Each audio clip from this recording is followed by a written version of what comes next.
মৃত্যুমুখে পতিত হয়েছে। আমরা তার বিদেহী আত্মার মাগফিরাত কামনা করি।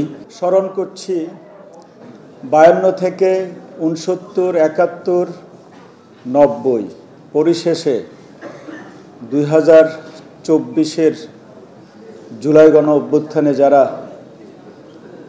আত্মাহুতি দিয়ে শাহাদাত বরণ করে আমাদেরকে একটি চমৎকার সুযোগ করে দিয়েছে ডাকসুর মতো একটি দীর্ঘ প্রতীক্ষিত নির্বাচন আয়োজন করার। এছাড়াও হাজার হাজার শিক্ষার্থী, ছাত্র জনতা এখনও বিভিন্নভাবে আহত হয়ে বাসাবাড়ি, হসপিটাল, বিভিন্ন জায়গায় মৃত্যুর সাথে লড়ছে। আমরা আজকে একটি ঐতিহাসিক সন্ধিক্ষণে দাঁড়িয়ে আপনাদের সামনে উপস্থিত হয়েছি।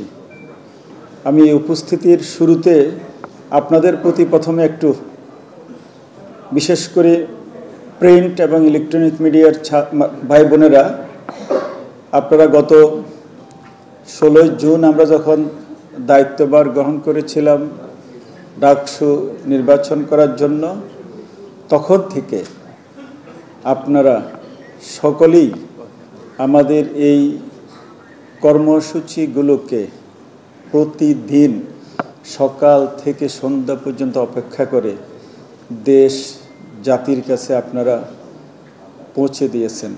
আপনাদের প্রতি আমাদের কৃতজ্ঞতা।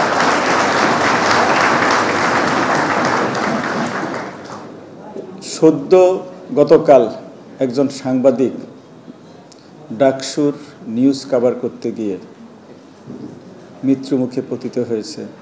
আমরা তার বিদেহী আত্মার মাগফিরাত কামনা করি। তার শোক সন্তপ্ত পরিবারের প্রতি আমরা সহমর্মিতা, সমবেদনা জানাই।